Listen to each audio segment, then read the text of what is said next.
Excitement for Sale by Stephen Wilder. Mary Jean closed the cover of the Current Woman's Home Journal with a little sigh, and walked into the kitchen to put a light under the stew she was cooking for supper. One thing about Tom: she thought Tom was her husband. There was no problem with leftovers because Tom liked stew. But there ought to be a law. Mary Jean thought against such magazines as Woman's Home Journal.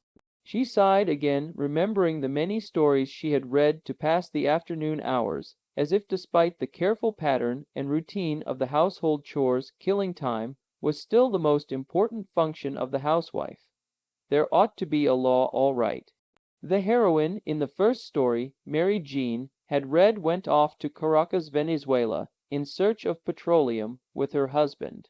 The heroine of the second story was an army nurse stationed in divided, exotic intrigue filled Berlin. The heroine of the third, Mary Jean thought dreamily, had spent a memorable summer with the son of a fabulously wealthy Oriental potentate in Shalimar, Kashmir. Mary Jean went upstairs to take her daily shower, still thinking of Shalimar, Kashmir. The Vale of 1,000 Delights it was called. Do I have one, thought Mary Jean. Just one genuine delight, like the girls in those stories. Oh, there's Tom's good-natured, but an accountant. An accountant. She shuddered slightly as she got ready for her shower. And Tommy Jr., aged 7. But Tommy Jr. showed every sign of being a normal everyday boy who would grow up into a normal workaday man like his father. Sighing again, Mary Jean stripped before her mirror for the daily scrutiny preparatory to showering. I'm only 28, she thought. No sags in the wrong places. No excess fat, and no gawky bones sticking out, either. But let's face it, Mary Jean, you're no raving beauty. You're just a normal, plain, supposedly well-adjusted housewife who has been waiting every minute of every day of her life. Mary Jean thought with unexpected bitterness, for something thrilling to happen to her. Only it never did. There was the dulling, oddly frightening hand of routine, and nothing else.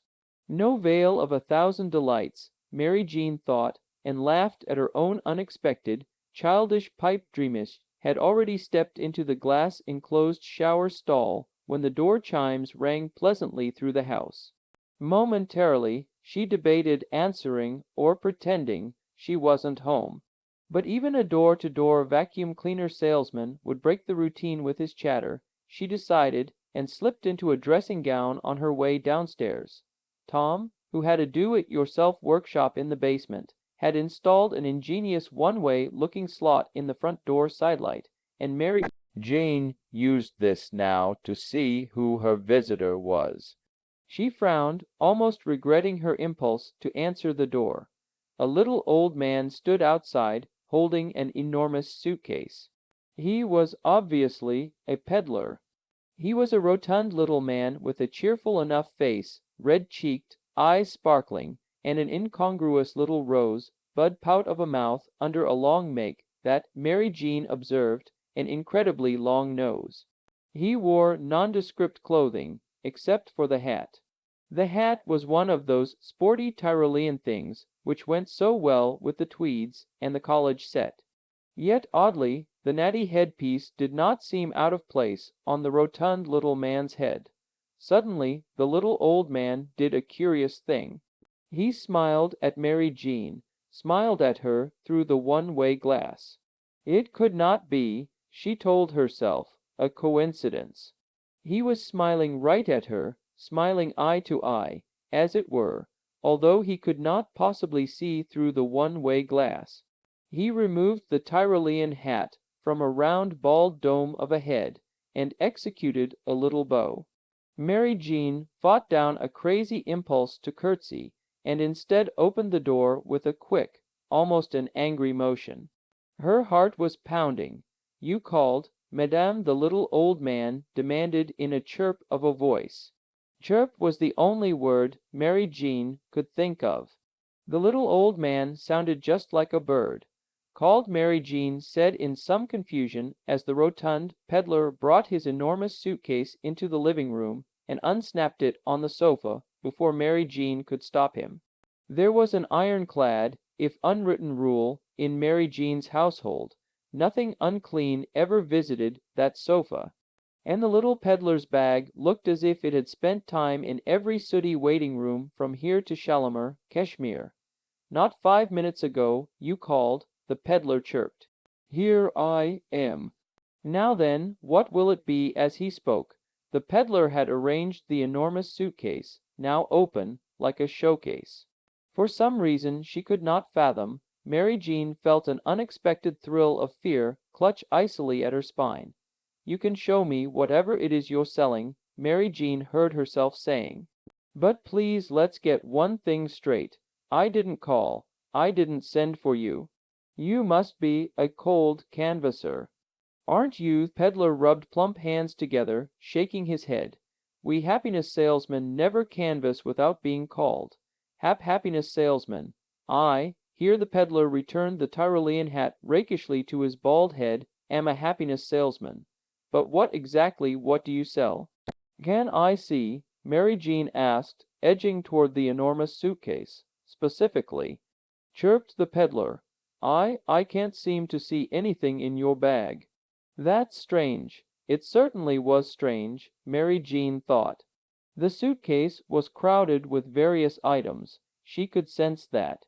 Yet, try as she might to see them, an eerie kind of haze seemed to be hanging over the suitcase.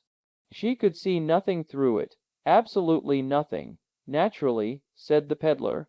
But to answer your question, I sell people. No, I don't want to know whom you sell. I want to know what you sell to them. I told you, madame, I made it quite clear. I sell people. People.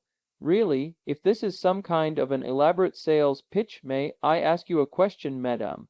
Almost Mary Jean was disappointed. It was coming now. After the snappy beginning to hook her interest, the sales routine was sinking into its familiar pattern. Are you satisfied with your present vacuum cleaner? Madam, did you know that I am the new Phil Strip brushman in your community? Have you ever thought of owning your own encyclopedia? For when the children grow up, I have here in this suitcase, madam. Mary Jean nodded. When you were thinking, some 10 minutes ago, said the little old man, that it would be so nice if something unexpected, something thrilling, came into your life, did you have anything specific in mind? Mary Jean's eyes widened, and she felt the same icy fear race up her spine. How had the peddler known that a shrewd guess, because Mary Jean looked like the typical late-20s housewife, who would be thinking such thoughts almost constantly, or something else, something Mary Jean couldn't possibly explain? Instead of answering, she stood there open-mouthed as the peddler went on. Usually it isn't anything specific. Usually it's vague and general. Although here he smiled, revealing yellowed, wide-spaced teeth, which made it look as if the healthy pink old man's skin had been superimposed on a rotting skull, although sometimes the specific nature of the daydream would startle you. When they're specific, though, they're atypical. I have had specific requests granted, of course, for that is my function for some mighty peculiar items. Are you interested? Come, are you interested? In any peculiar items, you mean. Naturally. I'm interested in what's in your suitcase. The peddler stood aside after making a flourish with his plump hands. Haze hung over the enormous suitcase like dense smoke.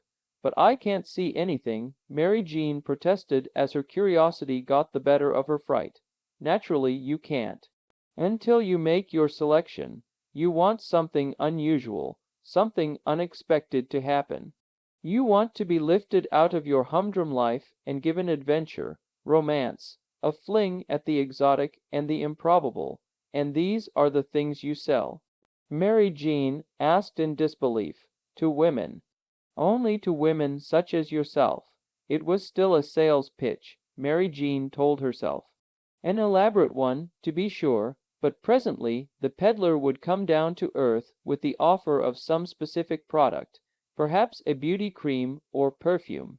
Still, she had to admit that the strange haze over the open suitcase certainly was effective.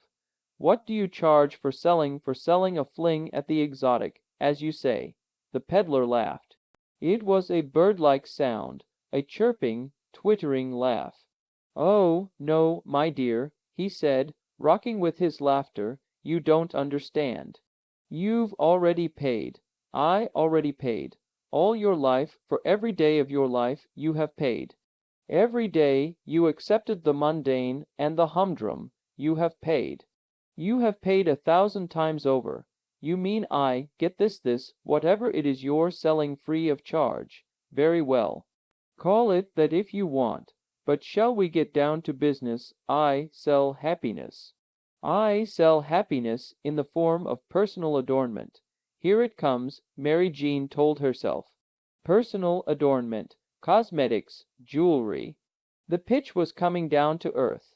Personal adornments, the peddler went on, to change your life, to remove it from the sphere of the humdrum, to, for heaven's sake, come to the point. Mary Jean snapped irritably. She did not want to admit that she was disappointed because the peddler seemed to be coming out of the clouds of her pipe dreams and down to earth. Personal adornments, the peddler went on, unconcerned, which each and every still young housewife, every victim of the mundane and prosaic, craves. For example, if I were to ask you what personal adornment, either general or specific, you craved the most, what would be your answer? Mary Jean perked up. There still was no beauty cream or hand balm or 1 ounce of imported Parisian perfume. And there was, she had to admit, an intriguing question. Ordinarily, she found herself thinking, a girl would need days and days to decide on an answer to a question like that. But this wasn't ordinarily. This question had come on the heels of Mary Jean's monthly reading of Woman's Home Journal.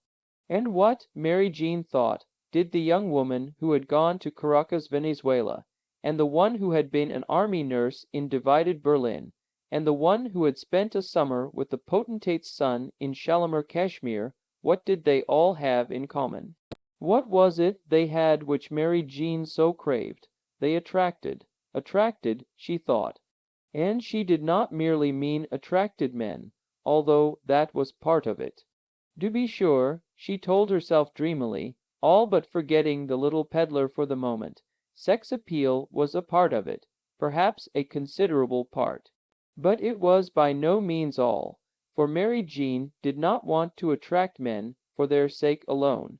She was happily, if mundanely, married.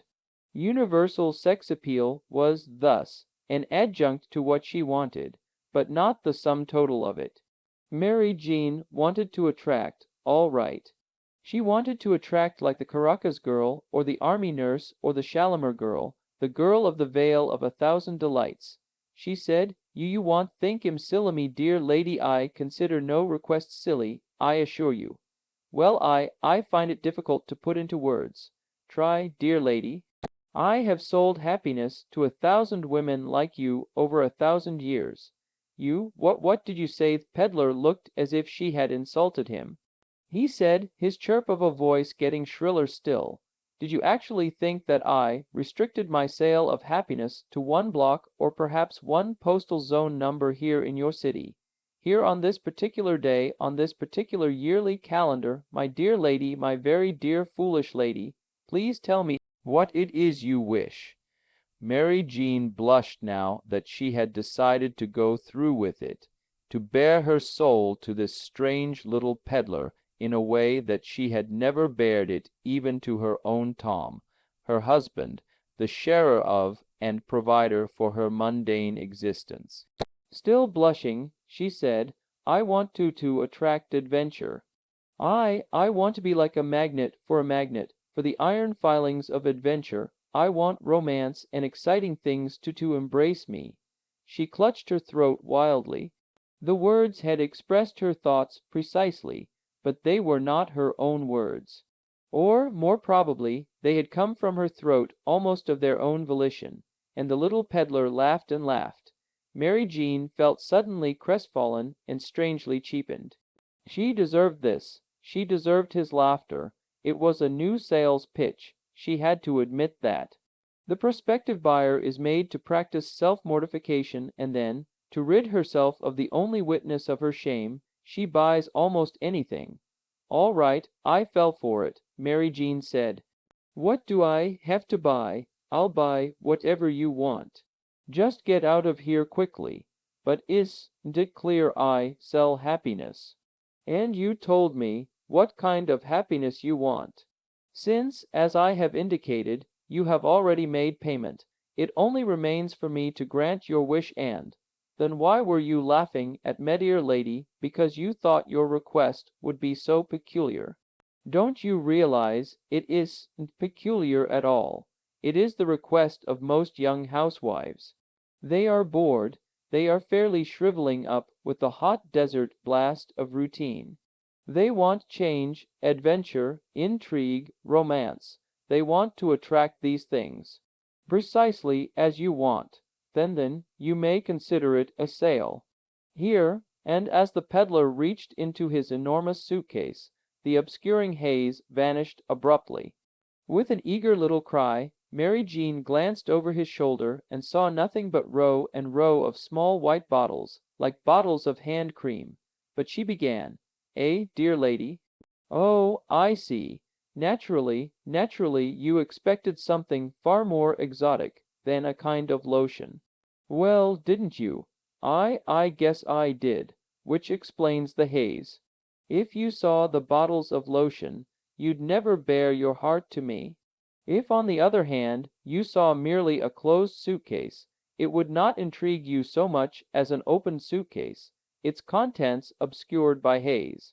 "Correct." Mary Jean nodded as the peddler selected with his plump hand a small white jar from the second row. He placed it in Mary Jean's hand, and she felt a strange tingling as contact was made. Her fingers instinctively clutched the jar. "One application," the peddler said, closing his suitcase. "One only, the entire contents of the jar, please. But where how? Just apply the balm any place on your person. Then you may shower, then you will see.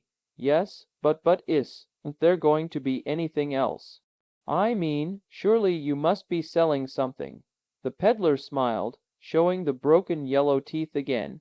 "Dear lady, I have already sold it. May I wish you all the best of luck." He walked with the enormous suitcase to the front door. He opened the door and paused on the threshold. "There is one thing," he said. "So here it comes at last," Mary Jean thought.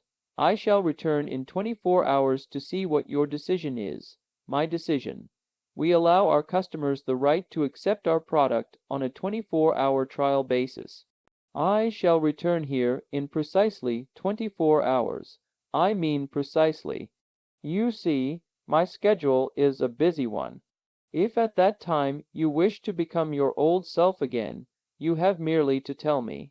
On the other hand, if you are satisfied with the change, with your new personality, all you have to do is not keep the appointment with me, and the change will then be a permanent one. You understand."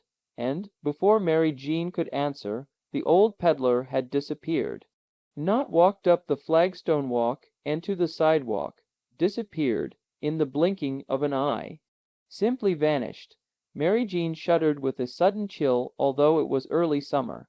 Then she ran upstairs clutching her jar of happiness balm. She removed her robe and went to the mirror again, looking at herself critically. A nice little figure, she thought, thinking the word nice so it meant average and decent and ordinary, but nothing special. A moderately pleasing face, if she spent sufficient time making up. But she just was not the sort of person who would attract adventure. She never had been and never would be, and her life would go right on, mundanely and prosaically, unless. Wildly, before she could stop the sudden impulse, she unscrewed the cover of the jar of happiness balm, took a big gob of the sticky white stuff with the vaguely exotic perfumy smell on each hand, and began to rub it all over herself. When she finished the brief operation, when the jar was completely empty, She felt a moment of shame. "You are a fool, Mary Jean," she thought. "There is not a thing going to happen, not one solitary thing, because of your happiness balm. Attracted venture my foot." But strangely, the balm stiffened on her bare skin, began to tingle. She had never felt anything quite like it, and soon the tingling became so strong that it began to alarm her. She ran into the shower and turned the needle spray on full power. And, she told herself, showering was part of the happiness balm treatment. Oh, great! Just great, Mary Jean, you are a baby, a big 28-year-old pipe-dreaming baby. Because you really did fall for it, all right. If that practical joker of a peddler could see you now, he would laugh his bald little head off. And this, she continued the silent monologue as she scrubbed herself with a cloth and soap, this is one harmless little escapade you will never mention to Tom. Tom has no mercy that way. He would laugh so hard he would hardly be able to eat his supper. His supper. Mary Jean jolted herself with the sudden thought. She had forgotten all about the cooking stew. Probably it needed more water. Probably it was already burning, already ruined. She rushed from the shower, clutched her robe, flung it over her shoulders like a cape, and fairly flew downstairs. She ran into the kitchen, and could just make out the first faint suggestion of a scorching smell. She removed the pot from the burner, assayed the damage, stirred the contents, added water, and replaced the pot with a little sigh of relief. She went upstairs slowly, still wearing her robe like a cloak over her nakedness. And strangely, she realized all at once, although she had washed the so-called happiness balm off herself thoroughly, her skin still tingled. And now that she was growing accustomed to it, the tingling was a decidedly pleasant sensation. Decidedly. It was like 1,000,000 tiny fingers racing across her skin, racing, racing. With a sudden wild impulse, Mary Jean flung the robe off and looked at herself in the mirror. Her knees went weak on her, so weak that she had to clutch the edge of her vanity table for support. She was beautiful. She looked again. The beauty, the delirious thought of that beauty, could wait. She was changed, different. Changed utterly. She was not Mary Jean Wilson any longer. The transformation left her breathless. There was no doubt about her new looks. She was beautiful. Her hair was not the washed-out dirty blonde it had been, but a gossamer veil of finest platinum blonde framing a lovely face, a face right out of the women's slick magazines she always dreamed over. And her body, she shivered with delight. She had always been a little shy about her body, even with Tom. There had never been any reason, not really. She had a perfectly adequate little figure, and Tom always said, particularly at night, that he liked the way she was built. But now she was statuesque. She turned slowly, nude, before the mirror. She had a long curving length of calf and bold firm swelling thighs, and a sweeping arc of hip below a narrow, flat waist and proudly high breasts. It was some kind of hallucination, she told herself. It had to be. You are Mary Jean Wilson. You have not changed. She moved away from the mirror uncertainly. The glorious apparition moved away, inside the mirror. She moved back. It moved back. She touched a hand to her bare throat. It touched a hand to its bare throat. Mary Jean Wilson, she thought. Cross out Mary Jean Wilson.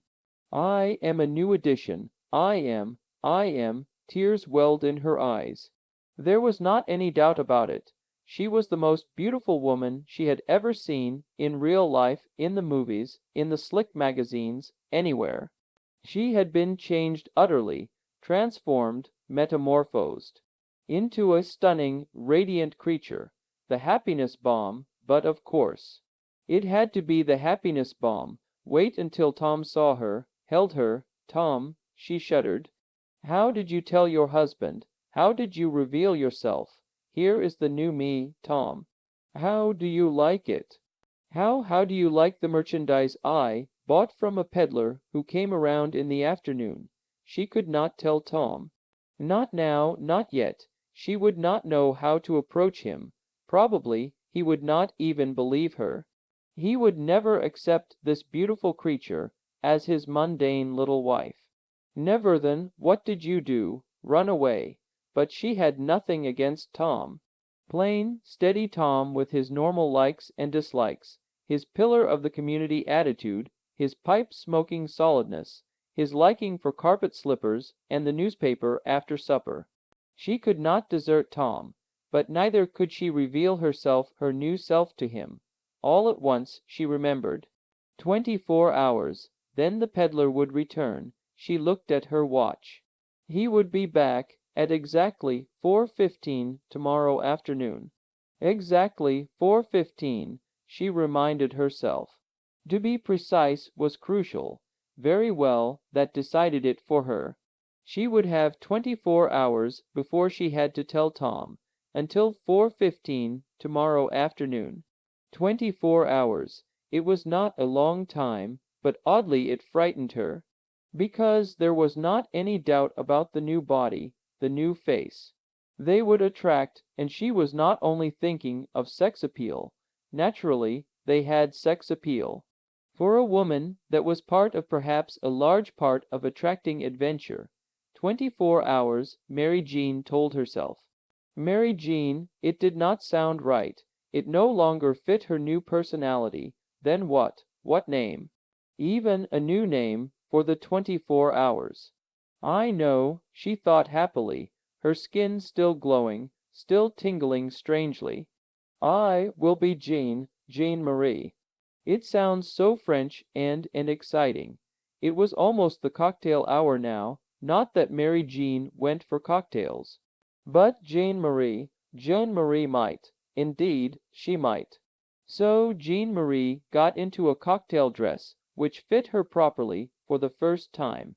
Actually, she found, although she looked much taller than Mary Jean, she was not really. There were subtle structural differences which made her look taller, slimmer, statuesque. And the dress fit her like a sheath. She scrawled a note for Tom. Plain, honest Tom, she thought, with some sadness.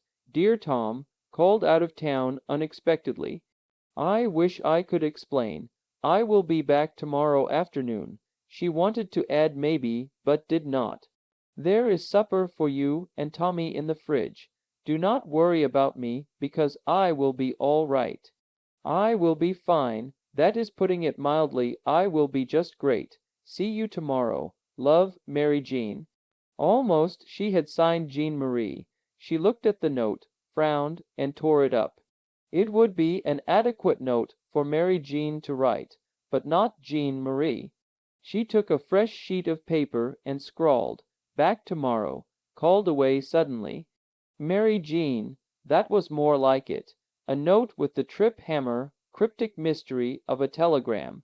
The other note made it seem as if Tom took her for granted, would fortify any such notions he had.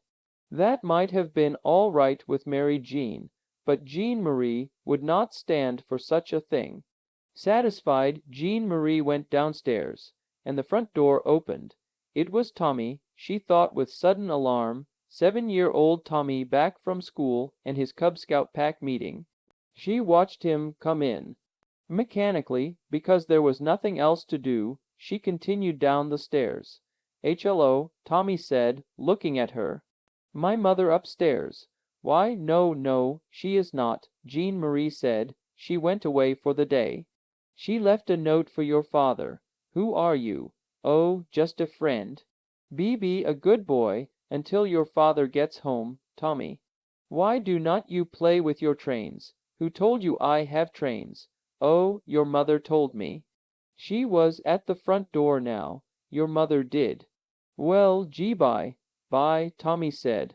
A taxi was waiting at the curb. She had known almost that it would be. For Jean Marie did not have to seek things out. They sought her grateful for the privilege. The cabby stared at her with frank admiration, and she did not mind. She did not mind at all. You could not consider it fresh. It was more like homage. It was her due. The cabby's expected question, "Where to, lady?" was replaced by a polite "Madam." On impulse, Jean Marie named the city's most fashionable cocktail and supper club, the Black Flamingo.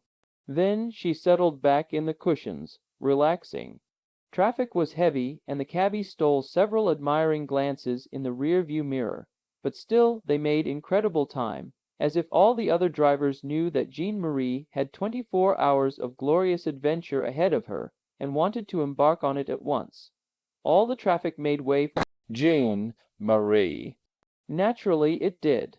Homage was paid Jean Marie at the Black Flamingo, too. There she was ushered across the crowded floor, and given a ringside table near the cocktail hour pianist. The sweet seductive music, he played the dimness within the Black Flamingo, the almost abstract pattern of flamingos in motion on the walls, the cigarette hazed the constant humming buzz of cocktail chatter. The first cocktail, a Gibson Jean Marie ordered, all combined for an effect of drowsiness, a time suspension which Jean Marie had never experienced before. Then the conversational buzz receded like a tide ebbing. Jean Marie blinked. Most of the crowd was gone. She looked at her wrist watch, and saw that 2 hours had passed, looked at the small round surface of her table with the Black Flamingo placemat, and saw 3 cocktail glasses all empty. Soon Jean Marie realized with a growing sense of disappointment the before theater crowd would bring the tide flowing back to the Black Flamingo again. But her disappointment stemmed from the fact that nothing had happened to her, and it was now almost 7 o'clock. Oh, she had been stared at, admired, ogled, even, but what beautiful girl would not be? It was not that Jean Marie had taken her 24 hours of beauty for granted. Rather, it was not beauty, certainly not beauty alone, she had wished for. And it was not sex appeal, either, she told herself. Jean Marie loved her husband, and had experienced no lewd day-dreaming fantasies about a secret lover who would sweep her off her proverbial feet. But Jean Marie had waited with a mixture of patience and passion all her life for something to happen. Something out of the ordinary. Something thrilling, as far removed from the pattern of her humdrum day-to-day existence as the spiral nebula in Andromeda. But Jean Marie told herself, I do not seem to attract adventure, not even when I am beautiful. Would she then have to spend all the rest of her life waiting for that sudden knocking at the door, for the face of the unknown to make itself thrillingly known? She sighed, and ordered another drink. She sipped it slowly, and sipped it, she knew, as if she spent much time sipping cocktails. Naturally, Mary Jean's consumption of cocktails had been limited generally to 1 a year, and that on the day of her wedding anniversary. But an ability to drink cocktails in a sophisticated manner seemed to go with the new body with Jean Marie. When Jean Marie was staring in moody silence at the little pickled pearl onion in the bottom of the now empty cocktail glass, she was aware that someone had sat down beside her. A thrill of surprise and delight went through her body, making her shiver. This was the unexpected, she told herself. She knew it would be a man without looking. Knew it would be a good-looking fellow, with the stamp of the man of the world on his features. He could be nothing else, and so it was. Then Jean Marie turned around slowly, not knowing if she should smile. When she faced the man now seated at her table, she gave him a cool, quizzical look. He was a big man somewhere in his mid-30s, with a craggy but handsome face and very wide shoulders. He was dressed, Jean Marie decided, in quite good taste but expensively. He muttered, "Did not expect you to be so pretty." Cocktail patter, thought Jean Marie. That is a very funny way to put a compliment, the man said, still in hardly more than a whisper, fellows looking around. 3 or 4 of them. Act like you know me. $1,000. You are my wife, or something like that. He had already arranged the cocktail glasses on the table so that it looked as if both of them had been drinking. He said, well, what did you mean about not expecting you? Back of your head was all I saw. A girl, I thought. Obscurity of a couple when they are looking for a single man, but you stand out like Niagara Falls in the middle of the Sahara. See what I mean?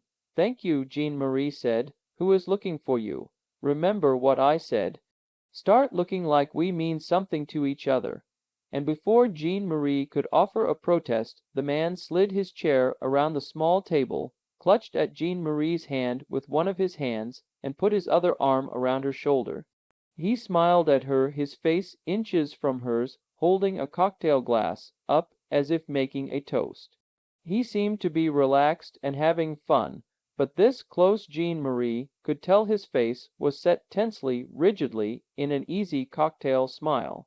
When she saw the tension leave, she knew that whoever it was who sought him was gone at least for now. All right, she said coolly. I have shielded you. Now get out of here. I said $1,000, but you have not earned it yet. Jean Marie gave him the kind of scathing look which went very well with her new face, but which on Mary Jean's face would have been ludicrous. Do I look as if I need $1,000? She asked. No, but so, if you will just find yourself another table. Actually, Jean Marie did not mean those words. Her new face and body were designed to attract adventure. Were they then bait for this man? She decided that they were, but the conversation had taken a natural course, which she instantly regretted. But I cannot do that, the man said. Maybe they caught a glimpse of me here. Not enough to recognize me, but enough to know I belong with the gorgeous dame at such and such a table. See what I mean? Who are you? He smiled, still holding her hand. He squeezed it. Call me lucky. But I do not know about tonight, lucky or not. I mean, are they the police? Yeah, they are the police. You did something. What do you think they are doing, practicing? I am sorry. What did you do? Let us drop it.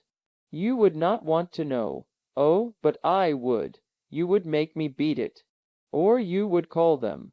I will if you do not tell me. He smiled. I guess you kind of got me. What did you do? It was a meeting. Call it a board of directors meeting, and you would be close. Board of directors of what?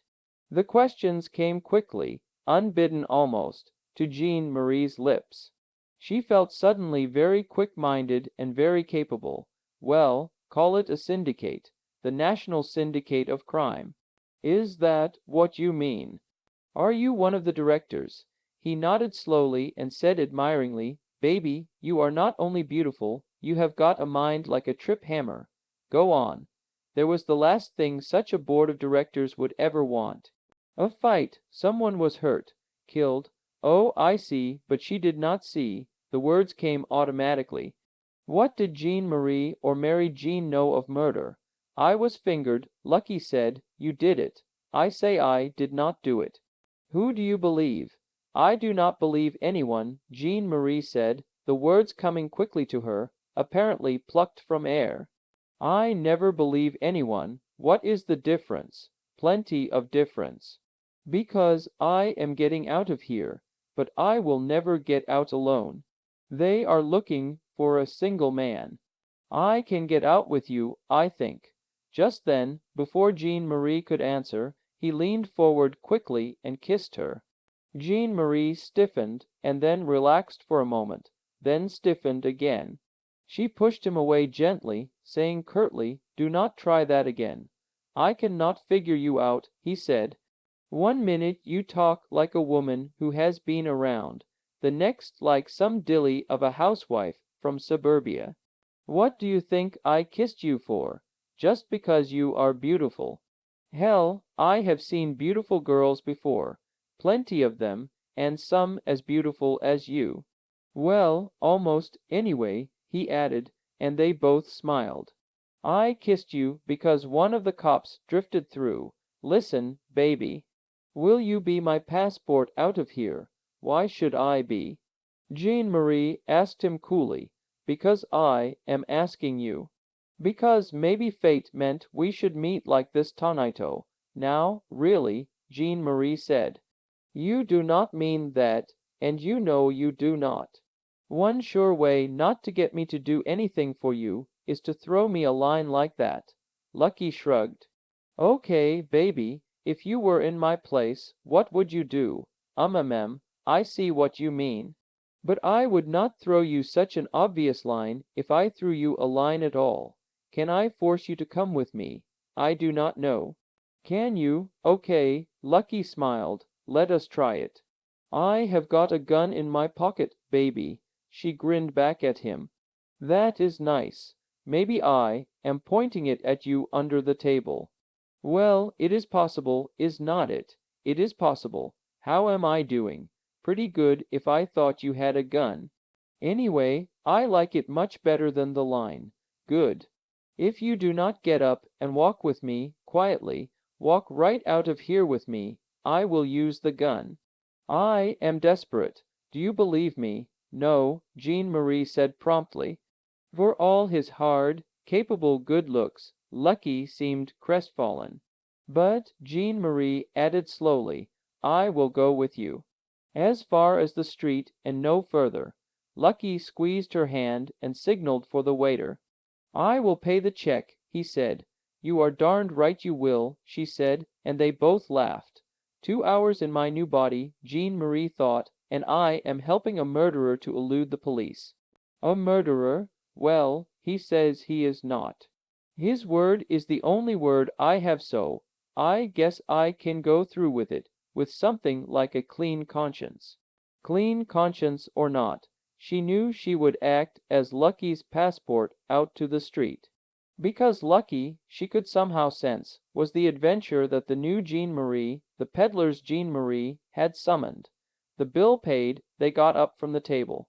Lucky slipped his arm through hers, and, their flanks together, they walked toward the exit. The pianist was playing a rhythmic rendition of the September song. The pre-theater crowds were out now, Jean Marie knew, filling the Black Flamingo and the other cocktail places, and the street as well. Once on the street, Lucky could probably make good his escape. They went by the hat-check booth now, and out across a carpeted hallway to a French door which led up a little flight of stairs to the street. A doorman swung the French doors out. "Stop!" Someone cried behind them. Acting on instinct, the doorman slammed the French doors. Lucky whirled and swung his right fist brutally at a man running up behind them. Jean Marie screamed as the man fell heavily. Then, incredibly, Lucky did have a gun in his hand. He pointed it at the doorman and said something, and magically the doors swung open. Still holding Jean Marie's arm and all but dragging her, Lucky sprinted up the short flight of stairs to the street. Footsteps pounded up after them as Lucky waved down a cab. Jean Marie tried to pull herself away from him, but his fingers dug into her upper arm painfully. "I am not playing now," he said, his voice brutal. "Maybe it was a more subtle line than you thought, baby, but I am not playing now. You are still my passport, and you are going on being my passport till I tell you different." He threw open the rear door of the cab and heaved Jean Marie inside. She fell against the leather upholstery and heard the driver say, "Hey, what the hell is this?" Voices shouted outside the cab. Feet pounded across the sidewalk. "I do not want no part of this," the driver shouted. It was almost a wail. Lucky waved the gun and said in a quiet voice, which still must have thundered in the driver's ear, "Start driving, and start driving fast." A moment later the cab leaped away from the curb. As they joined the heavy stream of pleasure-bound traffic, Jean Marie felt an instant of intense panic. Lucky had admitted it. Lucky's smooth line inside the Black Flamingo, his suave man of the world attitude, had been the real decoy. And Jean Marie had fallen for it. But smooth line and man of the world attitude, she knew now, hid a desperate fugitive who would stop at nothing. Lucky was not watching her now. His eyes were glued to the rear window of the cab, watching the traffic behind them, looking for signs of pursuit. "How about a break, Mac?" The driver asked. "I could let you off at a bus stop, or a subway, or something." You could keep on driving out to the expressway and keep going north on the expressway until I tell you different." But at that moment the cab braked slowly to a stop for a red light. On the far side of the street, on the curb, Jean Marie spied a policeman. Watching the cab driver's face, she knew he had seen the uniformed patrolman, too. A muscle throbbed in his jaw, and Jean Marie knew suddenly he was going to try something. A word, she thought. One word between them could mean so much. Because if she could help him, if she could occupy Lucky's attention at the precise moment, the cab driver tried to signal the policeman, but Lucky must have seen it too. He leaned forward and slashed the automatic across the driver's neck, barrel first, the sights raking the flesh and leaving a twin track of blood. The driver shook his head from side to side, like a fighter who has taken too much punishment. He opened his mouth to yell, but Lucky's arm went around his throat. "Do not," Lucky said. "I have killed a man already tonight. I can kill you too, and it would not make any difference. Just drive." There, thought Jean Marie, it was out now. He had killed a man, he admitted it. All sham, all pretense was gone. The charming man of the world was now completely gone, replaced by the ruthless killer. The light changed to green, had been green for some time now. Horns blared behind them. The driver shifted gears, and they began to drive again. Still standing on the corner, the policeman had seen nothing. 3 hours later, they were still driving. The city was behind them now. They had sped through the darkness and obscurity of the northern suburbs, as night fell, and now were in a rural area. The expressway rimming the city had become the state parkway going north, and some 20 minutes ago they had left the parkway behind them, traveling a 2-lane blacktop road. Next left, Lucky told the frightened driver, and moments later the cab braked and turned up a dirt road hardly more than trail. "Friend of mine used to own this place," Lucky explained as they stopped before a small log cabin. Actually log, Jean Marie thought, only 90-some miles from the city. It was totally unexpected. Used to use it for a hunting lodge. He opened the door and held it that way for Jean Marie, who climbed out of the cab.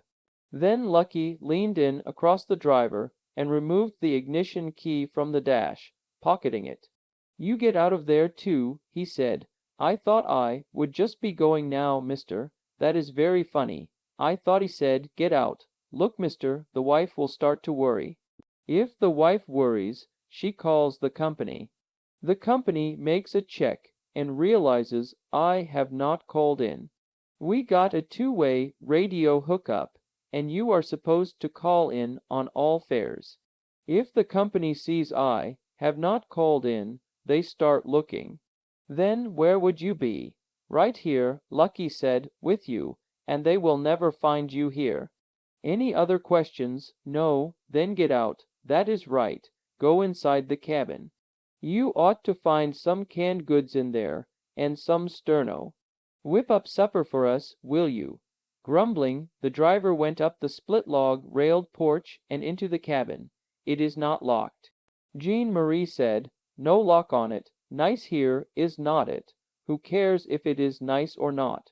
You are a fugitive, you are running away, I am a hostage. That is all that matters, is it? You know, baby, there is something nice about being desperate, something real fine. I do not even know your name, you do not know mine, except Lucky, and you know something. I am not even going to ask you your name. I can suddenly start admiring things, too. Like the scenery, you are talking in circles. No, I am not. When you are a fugitive, with utterly nothing to lose, and when you happen to have as a hostage the most beautiful girl you have ever seen, and if your capture puts a permanent end to seeing any kind of girl, let alone such a beautiful one, now do you see?" Instead of answering him, Jean Marie walked quickly up the hill from where the cab was parked to the cabin. The driver would not be much help, but his presence alone might stop Lucky. but Lucky caught her before she had covered half the distance to the cabin. Figure I am a dying man and well, like it is the wish of a dying man to listen, baby. You are very beautiful. He held both her arms now, pinning them to her side. She struggled fiercely against him, but he was very strong. She managed to tilt her head back and screamed. Lucky let her go at once, and slapped her face very hard with his open hand. She staggered back, and tripped over something, and fell heavily. The cab driver appeared on the porch, but Lucky motioned him back inside. "There is no one else around," he said, "as far as I know. But do not you ever try that again. Do not you see I have nothing to lose? Are not you convinced by now? I could try to make love to you, because I have nothing to lose, but I could also kill you for the same reason. Be sensible, will you? Which would you rather I did?" Jean Marie stood up. For a moment her feet felt as if they might buckle under her, but presently her strength returned. "Neither," she said, walking toward the cabin again. "And if you try that any more, I am going to start hollering again.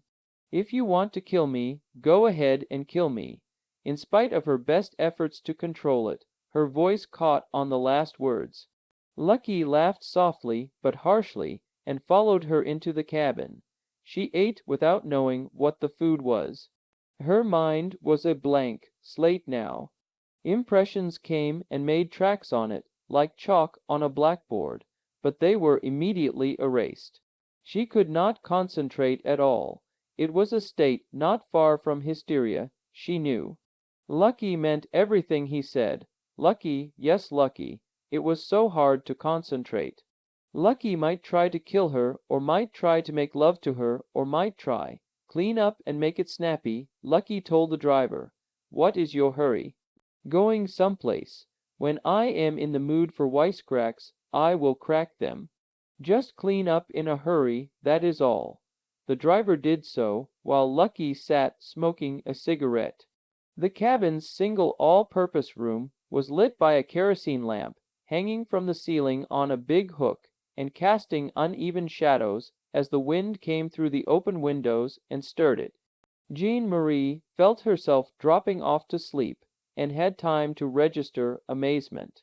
She should have been horrified, afraid for her life, beyond the point where sleep was possible. Mary Jean surely would have been. Yes, she thought dreamily, Mary Jean would have been. Which was one lesson she learned from Jean Marie at least. Useless fretting had always been part of Mary Jean's make-up. But then it was not owned exclusively by Mary Jean. Useless fretting probably took more energy from more housewives. She awoke with a start. She felt instantly refreshed. Somehow, she had known she would. In that way, the beautiful Jean Marie had a certain animal-like quality about her. Sleep and a quickening of the self. She felt alert and capable, almost as if she had been dosed with benzedrine. She heard a noise outside and went silently to the window. Lucky was on the porch. He had found some rope and was tying the cab driver there. Lucky, with a psychopath's mind, not insane, of course. An insane person was badly oriented. Lucky knew what he was doing, but he did not care about the consequences, as they affected other people. A psychopath. A fugitive murderer psychopath with absolutely nothing to lose whether he tried to make love to her or decided to kill her. Adventure, Jean Marie thought. This was adventure, all right. This was what she had overlooked. In adventure always was the element of danger. It was part of the definition of adventure. And a housewife, a mother with responsibility, had no business craving adventure. No business. Well, maybe once. Once only to cure her. Or once to keep with her all her life through the dull times and the humdrum days. Provided, Jean Marie thought with a strange little smile, she lived through it. "I see you are awake," Lucky said, coming inside the cabin. "What is so funny?" "Nothing you would understand." Why did you tie him out there, Lucky? Why do you think? Do we have to talk about it? Not if you do not want to, I guess. I found something to drink, Lucky told her. Want some? She shook her head, and Lucky poured just one drink. He downed it in a gulp, and Jean Marie told him, "Keep drinking like that, and you are going to get drunk." He poured and drank another. Do not I know it, baby? But they will not have any liquor where they want to send me, either. A man gets to appreciate, sure you do not want some. I am positive, thank you. He is very matter of fact about it, Jean Marie thought. He is as matter of fact about enjoying his liquor now as he is about killing me if I try to get away, or about making love to me if I stay here. She looked at him. Lucky's altered behavior had not changed the fact that Lucky was an attractive hunk of man. And that is what she was here for, was not it? Romantic adventure. If in choosing the easy way out, she also satisfied a lifelong whim too. What am I thinking about? She asked herself. It would satisfy him now, and maybe afterwards, with the drink and everything, he would even go to sleep, and I will be able to run somewhere for help. And anyway, it is not me, it is not my body, it is not Mary Jean, it is Jean Marie. But there is no such person as Jean Marie. Tomorrow, when I see the peddler at precisely 4:15 back home, if I see him, she thought wildly, because I am a prisoner now. She looked again at Lucky, who was drinking steadily now. Drinking hard. Drinking so he could forget the fact that it would be all but a physical assault if he got what he wanted. It is not Mary Jean, it is Jean Marie, she told herself again. But that did not matter. All at once she knew it did not matter at all. She would feel unclean all the rest of her life, and she could never say an honest word of endearment again as long as she lived to her Tom, even if it did help her to escape. She shuddered at the thought. "Come here," Lucky said, "getting late now, so come here." His voice was thick, and he took great care to enunciate each word distinctly. Jean Marie got up slowly and went across the room to him. He got to his feet unsteadily, preparing to meet her halfway. He walked an exaggerated straight line, as if to prove how sober he was. "Come here," he said again, more thickly this time. She let him take her in his arms, she let him kiss her lips and her throat. That much to allay his suspicions, and more. That much so she could apparently return his caresses, while he surrendered drunkenly to the heat of the moment, while she clutched at him wildly with her hands until he was used to the rather unexpected sensation of her clutching hands, then, still clutching but quite coldly and efficiently, searched his pocket for the cab driver's ignition key. She found it, and she said, breathlessly, "Lucky." "I think you'll take that drink now, Lucky." He nodded, poured it, and poured one for himself. "A toast," he said. Toad did not finish. For Jean Marie, smiling sweetly up at him, flung the contents of the glass in his face. He shouted hoarsely, rubbing at his alcohol-burned eyes. He lunched around the room after her, but blinded like that, it was a comparative easy matter for her to stick out her leg and trip him near the door. As he went sprawling, she got out of there. "I'll send help back for you," she called to the bound taxi driver, and sprinted across the porch and down the hill toward the cab. She got in and slammed the door, and with trembling fingers tried to insert the ignition key. She finally shoved it home, and heard footsteps pounding across the wood of the porch. That would be Lucky. That meant only seconds remained to her. The starter ground and ground.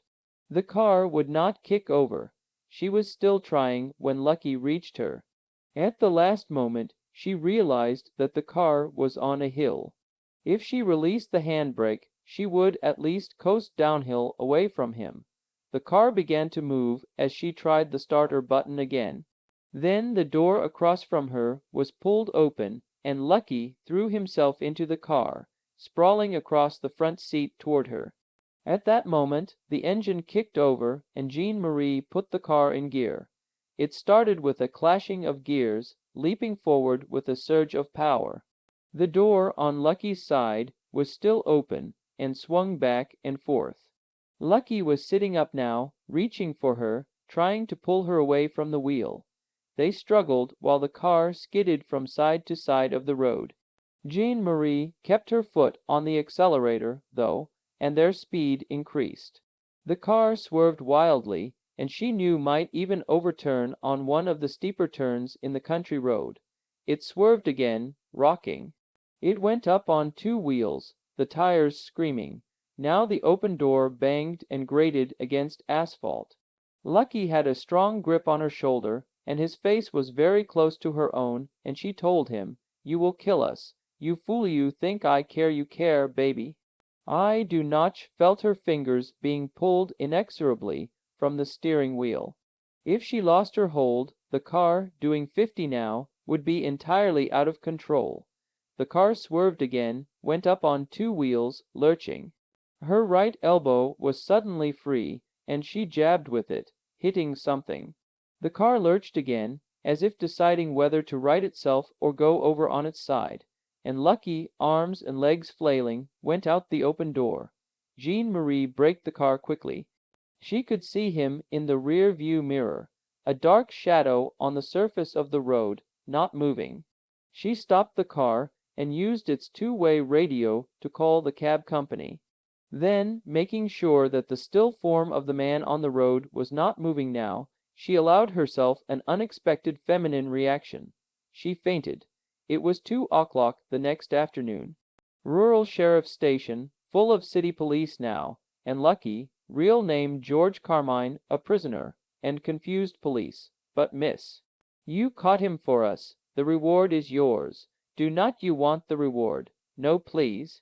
Not if I will have to identify myself. Afraid you will. There's no identification on her, captain. Can you tie it? I cannot tie it, said the captain. No one could tie it. We have the whole story, miss. All but you. Who you are, how you happened to find him. Fingerprints do not match any in Washington, miss. We have already checked. You will not tell us your name. Description does not match any missing persons. Have a heart, miss. I have not done anything, have I? No, she had not done anything. Then just let me go. Please, she had to hurry. Driving fast, she could just make it back home in time for the peddler. She had to make it. If she did not, the peddler would assume she wanted the adventure-procuring face and body of Jean Marie all her life. We will have to insist on your name and address. We will have to insist on a routine investigation of you to close out the case, you understand. Really, I will have to be going. We will have to insist. Just go with the matron. Wait back there with the matron. Perhaps, hopefully, you will talk to the matron. She would not talk to the matron. But she would go with the matron if they wanted her to. The cabby was just going outside. She said good-bye. He said good-bye. He said he was very grateful. He had said almost nothing but that for hours. Lucky, who had a broken collarbone, said nothing. They passed a street door. After Lucky, it would be easy. Anything would be easy. She shoved the matron. She opened the door and went outside and slammed the door and ran. Holy Mac, the cabby said, getting into his car. Show me how grateful you are. I can it just to the city line and a subway station. Please. But you have got to hurry. He uttered an understandable curse and let her in, and they sped away before the matron could come outside and see in which direction her charge had disappeared. At precisely 4:15 the cab turned into her block. The driver had changed his mind, had taken her all the way there. She was about to point out her house, knowing she could never be checked there, because instead of Jean Marie, the police would find Praise be plain Mary Jean, when suddenly she spotted him on the street. Rotund little man, long nose, enormous bag. The peddler. Stop here, she said. The driver needed no coaxing. I was grateful, he said. But we are even now, lady. There will not be any charge. And away he went. "Hello there," she said. "Hello," said the peddler. "I made up my mind, naturally. What did you say?" "Naturally, my dear lady." "They always do. You have decided you had had enough of adventure, right? Well, why, yes, always do." "All right. Do not you have to do anything to change me back?" "Nope, they always do. It wears off, you see. Besides, the memory of it keeps them happy sort of, or content. I do not know. Never was a housewife. Well, good-bye, dear lady. Got a job down the block, right down this block. Someone you know. Of course it is someone you know. You would be surprised how many housewives we happiness salesmen do visit. They keep it secret, of course, like you will keep it secret." And the peddler walked off with his enormous bag. Jean Marie watched him for a while. While she was watching him, she became Mary Jane. She could feel it. The electric tingling was gone from her skin. The ravishingly beautiful face and the $1,000,000 figure were gone. She went toward the front door of her house. She was just plain Mary Jean now. She liked it suddenly. She never thought she would like it. Mary Jean suddenly knew without knowing how she knew that sooner or later the happiness salesman visited almost every housewife there ever was. Somehow the thought of it made her feel very good. The end.